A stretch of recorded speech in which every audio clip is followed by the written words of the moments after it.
15 दिन के ज़रूरी देखभाल के काम के बाद जंबागुंड कुलगाम पुल को बाज़ाब्ता तौर पर ट्रैफिक के लिए दोबारा खोल दिया गया, जिससे मुसाफिरों और आम लोगों को बहुत ज़्यादा राहत मिली क्योंकि अब सफ़र की रुकावटें दूर हो गई हैं। मुनसिफ टीवी से बात करते हुए R&B डिवीज़न कुलगाम के assistant executive engineer Prince Ahmad ने देखभाल के काम की कामयाबी से तकमील की तस्दीक की। जंबागुंड पुल के दोबारा खुलने से खित्ते में राब्ते में नुमाया तौर पर आसानी पैदा होने की तवक्को है, जिससे रोज़ाना के मुसाफिरों, ट्रांसपोर्टर्स और इस रास्ते पर इन्हिसार करने वाले कारोबारियों को फ़ायदा पहुँचेगा।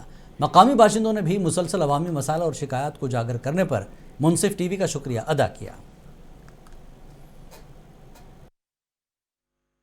शुक्रगुजार मुनसिफ टीवी हम हमेशा एडमिनिस्ट्रेशन नश कत वातनावन, चाहे सो आम जनता चाहे सो ट्रांसपोर्ट हमेशा सन कत वातनावन कि डिस्ट्रिक्ट एडमिनिस्ट्रेशन तक डी साहबन वारा शुक्रगुजार कि तिमो करनो ये कदलस तुरंत कार्रवाई और R&B के शुक्रगुजार कि तिमो पूरी कदल कंप्लीट। जो मैंने पहले भी अर्ज किया था कि ये अंडर मेंटेनेंस था, तो इसमें हमने 15 दिन मेंटेनेंस की है और अब हम ब्रिज को शो करने जा रहे हैं। आप देख रहे हैं तो लोगों ने बड़ा कोऑपरेट किया है, ट्रांसपोर्ट वालों ने बड़ा कोऑपरेट किया है, खासकर जो हमारी डिस्ट्रिक्ट एडमिनिस्ट्रेशन की एडवाइस हमारे ऊपर थी वो हमने फुलफिल की है। कुछ रोज कबल मुनसिफ टीवी के जानिब से एक स्टोरी शाया की गई थी छमागोल ब्रिज के हवाले से, जो पिछले 15 दिनों से मेंटेनेंस में चल रहा था और आज R&B डिवीजन ने उस ब्रिज को ट्रैफिक के लिए बहाल कर दिया गया।